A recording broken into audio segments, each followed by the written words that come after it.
Okay,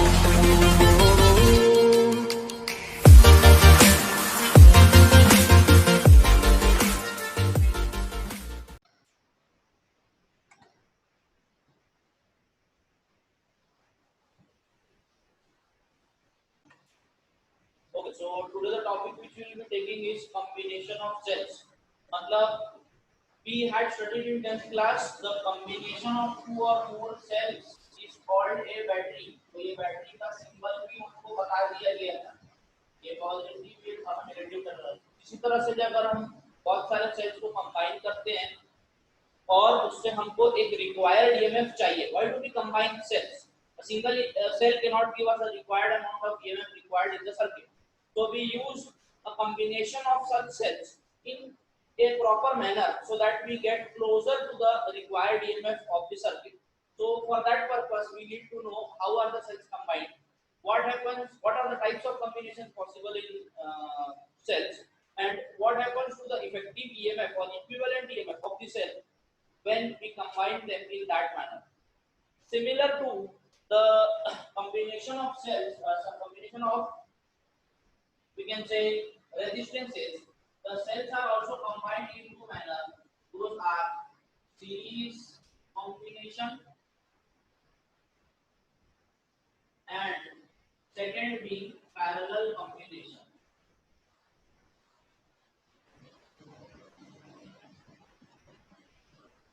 In practical sense, when you go to look at the battery of larger purpose, that is a battery of a truck or a car, in that combination, not only the cells are only combined in series, not only in parallel, they are combined in mixed combination. Mixed combination. अब mixed combination का क्या मतलब है? The combination or a effective way of combining series as well as parallel combination to get the equivalent purpose, so that they can fit in a particular box for the required combination. Okay, so mixed combination हमको last में पढ़ना है, पहले हम देखेंगे series combination में कैसा effective EMF आता है, और प्लस सेल जब हम क्रिएट करते हैं तो उसके साथ उसकी इंटरनल रेजिस्टेंस भी होती है small R. Okay, small R और ई की वैल्यू को हमको देखना है कि जब हम सीरीज में कंबाइन करेंगे तब कितनी होगी और पैरेलल में कंबाइन करेंगे तब। सर आवाज नहीं आ रही आप। I am not speaking therefore. Now let us look at the first type of combination, that is cells in series, means when the cells are said to be connected in series. So looking at the diagram over here, two cells or two or more than two cells effectively are said to be connected in series if the negative terminal of the first cell is connected to the positive of the second and the negative of the second to the positive of the third, and so on. Such a combination of cells is called to be series combination. So when these cells are connected in series, what will be their effective or equivalent EMF after the combination and the equivalent resistance after the combination, ये हमको पता करना है. So now you can write down the definition for, हाँ तो भैया cell series में कब कहलाएंगे? When the negative of the first is connected to positive of the second and the negative of the second to positive of the third, and so on, the cells will be called to be connected in series. ठीक है? Okay. So let us see now what is the effective EMF and effective internal resistance of this combination. मतलब E equivalent और R equivalent की value निकालिए. What is R equivalent? Internal resistance of the combination. R1 is the internal resistance of the first cell. R2 is the internal resistance of the second cell. So looking at the two terminals over here, देखो तो terminals marking दे दिया हमने कि ये first cell है, उसका EMF E1 है, तो उसके दो टर्मिनल्स है A और B. So suppose we are knowing the potential difference across A and B, तो BAB is equals to क्या हो जाएगा? B is equals to होता है E minus IR, ये हम लोग रिलेशन पढ़े हैं, E minus IR. तो EMF of the first cell E1 और करंट फ्लोइंग थ्रू इट दोनों में कॉमन है तो I, और इसका इंटरनल रेजिस्टेंस R1, ये हो जाएगा BAB की value. Similarly potential difference between the second two terminals, मतलब सेकंड सेल के अक्रॉस कितना हो जाएगा? BBC E2 minus IR2. Okay, अब अगर मेरे को पोटेंशियल डिफरेंस बिटवीन ए और सी चाहिए डायरेक्ट, तो therefore BAC is equal to कितना हो जाएगा, BAB प्लस BAC, यही होगा, इज इक्वल टू BAB की जगह मैं E1 माइनस IR1 प्लस इसकी जगह पर E2 माइनस IR2। अब इसको देखो मैं अरेंज करके कैसे लिख सकता हूँ, E की वाले को साथ ले लूंगा, E1 प्लस E2 हो जाएगा, ठीक है, ये हो गया। फिर minus I into R1 plus R2, नहीं लिख सकता क्या, जस्ट कंपेयर इट BAC। तो देखो the potential difference across complete circuit E that is V between A and C is equals to इतना आ रहा है, E1 minus E1 plus E2 minus I into R1 plus R2। Comparing this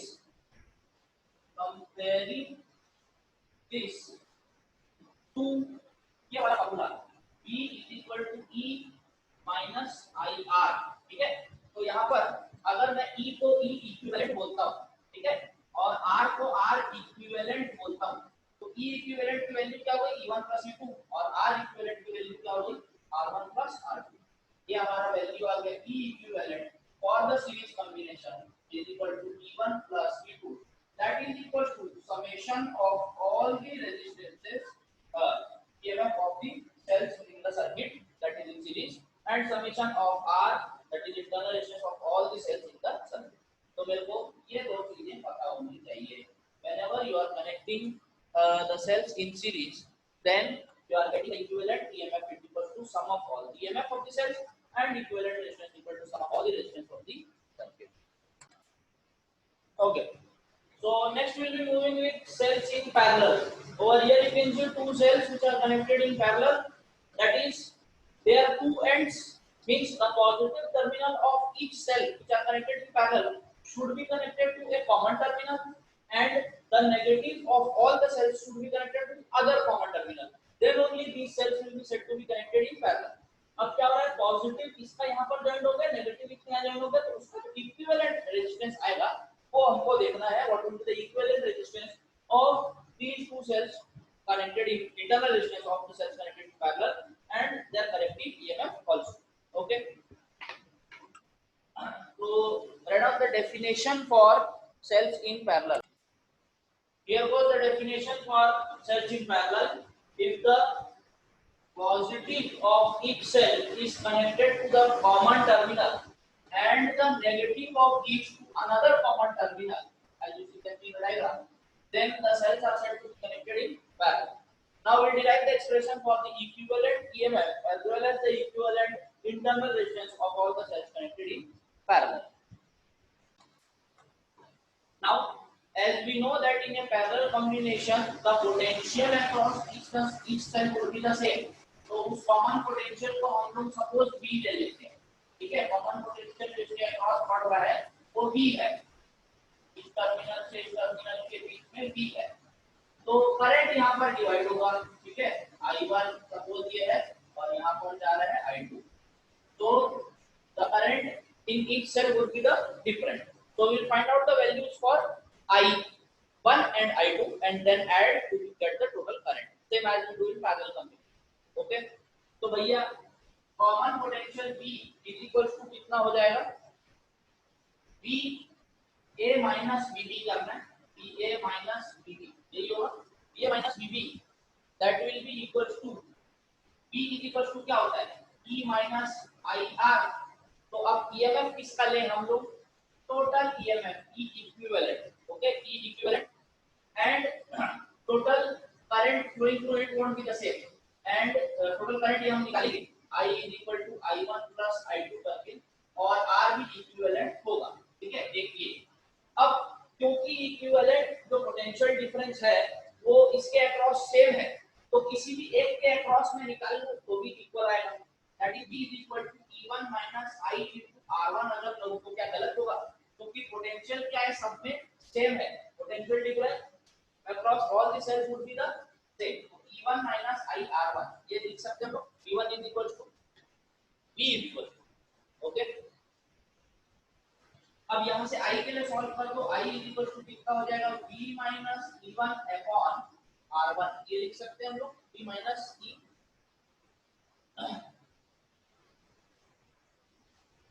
correct है। और उसमें से current जो जा रहा है वो I1 है, तो I1 लेंगे। I1 is equal to B minus E1 upon R1। ये भी माइनस में है, अगर इसको हम उधर ले जाते हैं। इसके बाद I1 इज इक्वल टू, इसका माइनस हटाना तो इधर चेंज करना पड़ेगा, तो B माइनस हो जाएगा E1 minus B upon R1 ये होगा। ये I1 की वैल्यू। सिमिलरली अगर मैं I2 निकालता हूँ, similarly I2 is equal to क्या होगा, सिर्फ रोटेशन चेंज कर दो भाई, E2 minus B upon R2 क्या आएगा, कितनी आएगा। ओके, अब निकालते हैं कि भाई टोटल करंट सर्किट में से कितना जा रहा है, तो हम लोग देखें that is if I is equal to I1 plus I2 then I is equal to I1 की वैल्यू कितनी आएगी, I1 की वैल्यू हम कर देंगे E1 minus B upon R1 plus E2 minus B upon R2 यही आएगा। ओके, अब let us arrange it in the form we know I is equal to कितना हो रहा है EB by R1, तो मैं इसको क्या लिख सकता हूँ E1 by R1 plus E2 by R2 minus B into 1 upon R1 plus 1 upon R2 ऐसे लिख सकता हूँ या नहीं। देखो E1 by R1 सब में रहेगा, ये प्लस में माइनस B कॉमन निकाल करके 1 upon R1 plus 1 upon R2, ठीक है। तो यहाँ से कंपेयरिंग इट अगेन, जैसे वहां पर हम कंपेयर किए थे इसके साथ, कंपेयरिंग विथ E और R की वैल्यू मेरे को चाहिए, तो I is equal to E equivalent minus B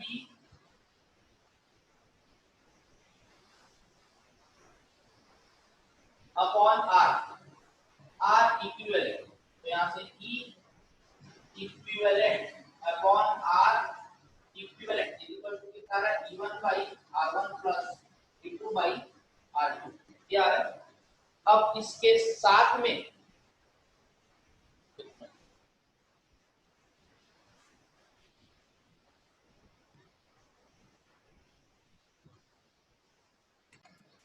okay, चलो भाई थोड़ा सा रीअरेंजमेंट करना है ये वाले स्टेप के बाद, जो हम लोग बात बोल रहे थे कि कंपेयर कंपेयर अभी नहीं करना है।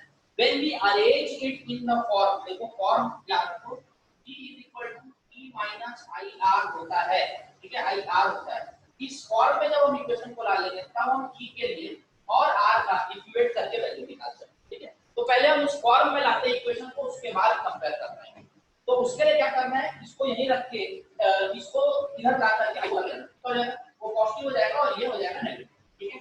अब यहाँ पर से एलसीएम ले लो और इस फॉर्म में लाना है हमको, इक्वेशन को ध्यान रखो यहाँ पर इस फॉर्म में लाना है कि b equal to E minus IR, क्योंकि ये मेरा फॉर्मूला है, इससे कंपेयर करेंगे, ठीक है। चलो यहाँ से एलसीएम ले लेंगे b इनटू ये कितना आ जाएगा R1 R2 और ये हो जाएगा R1 plus R2 is equal to, इसको मैं नोट कर दे रहा हूँ, इसको भी E1 R2 plus E2 R1 the whole upon R1 R2 minus I, okay. अब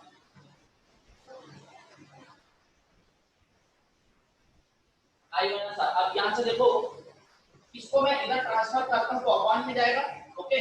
और दोनों तरफ इक्वेशन में अगर मैं सब्स्टिट्यूट करता हूँ, एलसीएम लेता हूँ, तो यहाँ पर क्या हो जाएगा डिवाइड, तो यहाँ से b इज इक्वल टू, इसको मैं उधर ले जाना ही, ठीक है, और इसका एलसीएम लेना है E1 R2 plus E2 R1 upon R1 into R2, इसमें यहाँ पर मल्टीप्लाई हो जाएगा minus I into R1 R2, ठीक है,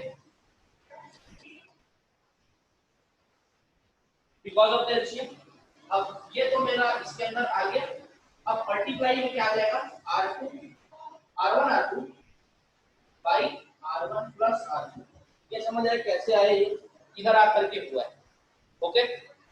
हाँ अब देखो आई में मल्टीप्लाई हुआ है, आई में मल्टीप्लाई होगा और इसमें भी मल्टीप्लाई होगा।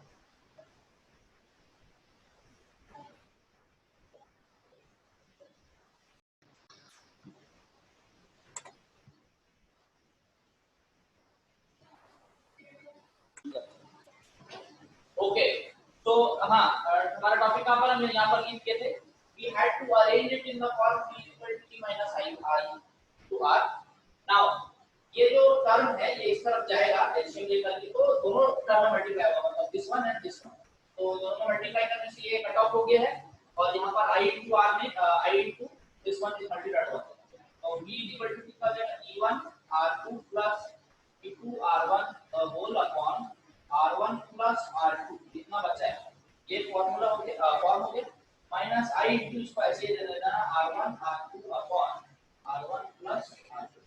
अब ये देख करके क्या समझ आ रहा है, अब देखो ये फॉर्म में अरेंज हो गया, p equal to e minus i r e e r r। Okay, तो अब हम इसके लिए स्टेटमेंट डालेंगे comparing with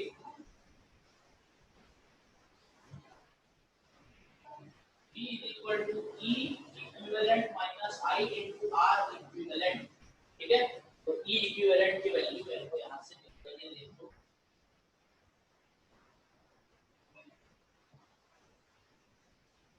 e equivalent is equal to e1 r2 plus e2 r1, ये डायरेक्ट हो जाएगा upon r1 plus r2 and r equivalent is equal to r1 r2 the whole upon r1 plus r2। ये मेरे को दो values मिल गई थी, इसके लिए when the cells are connected in parallel,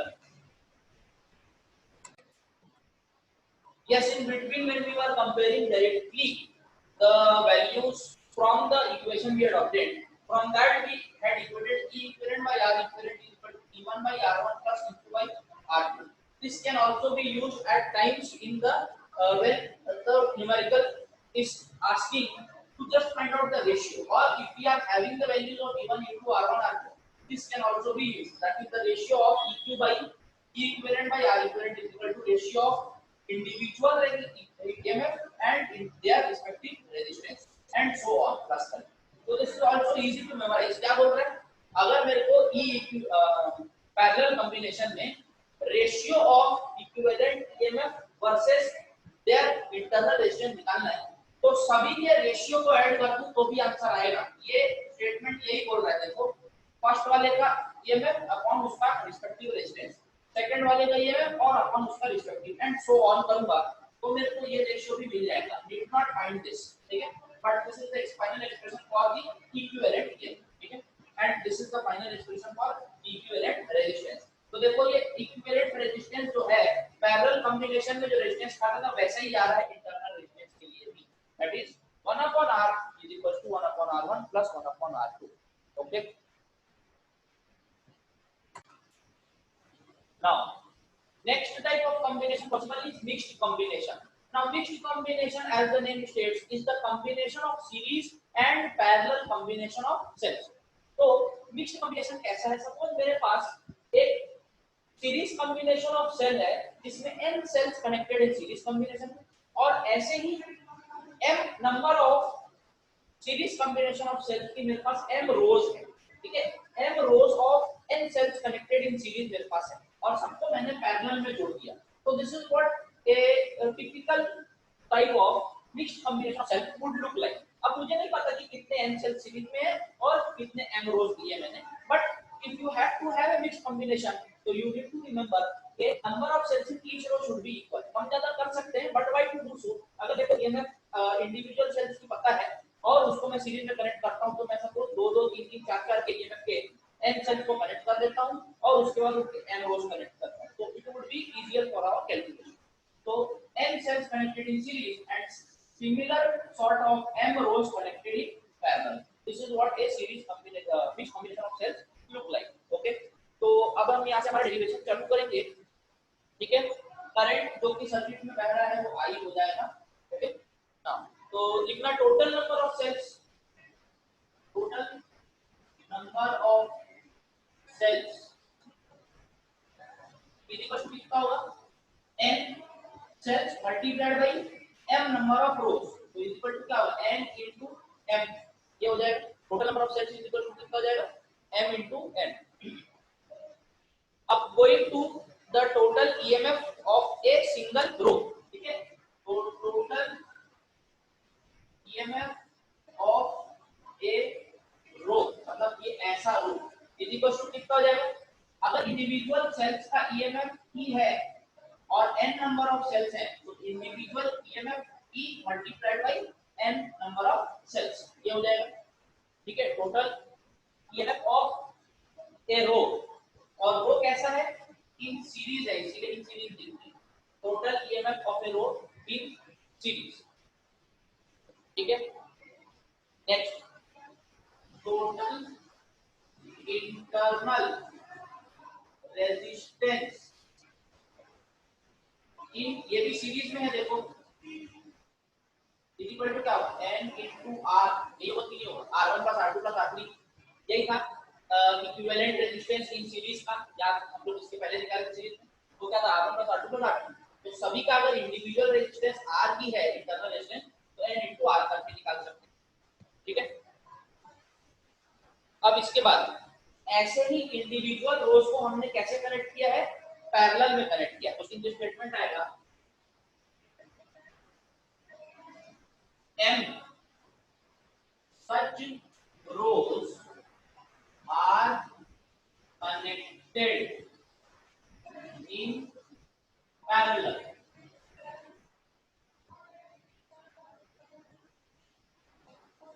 is that correct or not? ऐसे ही जो EMF n into E है टोटल और n into R उसका इंटरनल रेजिस्टेंस है, ऐसे ही m रोज को मैंने किसमें कनेक्ट किया, पैरेलल में कनेक्ट किया, ऐसे ही m रोज को मैंने पैरेलल में कनेक्ट किया, तो वहां पर पैरेलल का फॉर्मूला लगेगा, ठीक है। तो वहां पर अगर मैं इंटरनल रेजिस्टेंस निकालता हूं, है ना, वोल्ट का last power upon 1 upon r dash is equals to, उसको r डैश ले रहे हैं, ठीक है।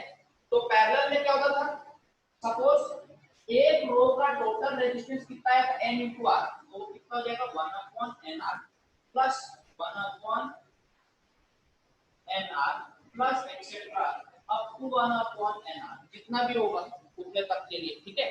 तो ये कितने टाइम्स के लिए हो जाएगा, अप टू कहां तक, m टर्म्स, m टर्म्स का मतलब जितनी रोज होंगी उतना m टर्म्स तक जाएगा, ठीक है। मतलब पैरेलल कॉम्बिनेशन में इंटरनल इक्विवेलेंट रेजिस्टेंस कितना आया था 1 upon r equivalent is equal to 1 upon r1 plus 1 upon r2, तो भाई इंडिविजुअल रो का इंटरनल रेजिस्टेंस कितना आया था nr, तो उसको मैं 1 अपॉन r करके कहां तक ऐड करूंगा, m टर्म्स तक ऐड करूंगा, ठीक है। तो क्या मैं इसको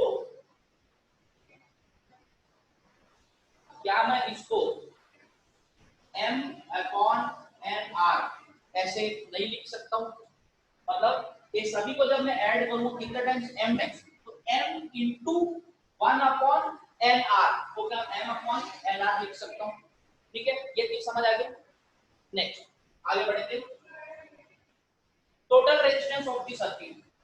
अब मैं total resistance of the circuit मतलब जब भाई internal resistance of m rows correct हो गया, अब total resistance of the circuit मतलब एक्सटर्नल रेजिस्टेंस भी तो इसमें डालेंगे, तो total resistance of circuit is equal to कितना हो जाएगा भाई, R मतलब external resistance plus R dash जो कि है इंटरनल रेजिस्टेंस, ठीक है।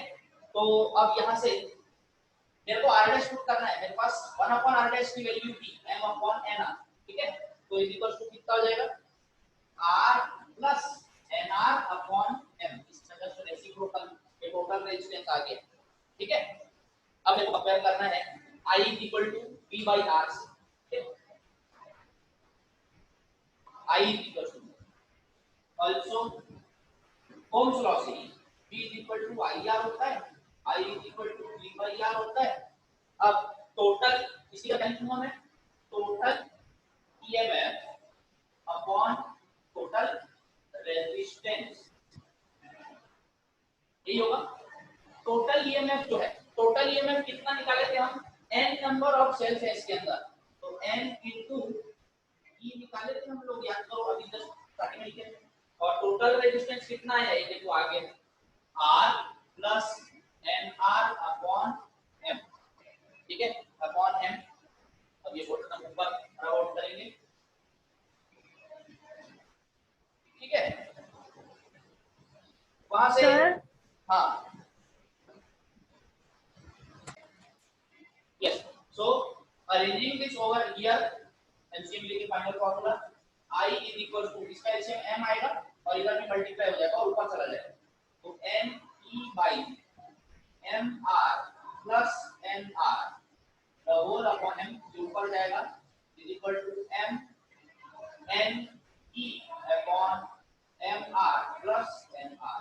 This is the total value of current which will flow in the circuit, ठीक है। अब मेरे को अगर मैक्सिमम करंट कंडीशन इसमें देखना है तो वही फ्रैक्शन की वैल्यू मैक्सिमम कब आती है, जब डिनोमिनेटर कम होता है। डिनोमिनेटर कैसे कम होता है, देखो एम आर और एन आर का समेशन जो है अगर कम आएगा तो एम मतलब m number of rows multiplied by total resistance of the circuit plus n means number of cells in each row multiplied by their individual resistance, इसकी वैल्यू मिनिमम होगी तो हमारा करंट की वैल्यू मैक्सिमम। इसको हम fix रखे हैं। अब भाई ईएमएफ जो सेल की है वो तो नहीं देगा, एम और एन की वैल्यूज हमने कंबाइन करके फिक्स कर दी, ठीक है। तो when the denominator this value mr plus nr अगर ये मिनिमम आता है तो मेरे को मैक्सिमम करंट कंडीशन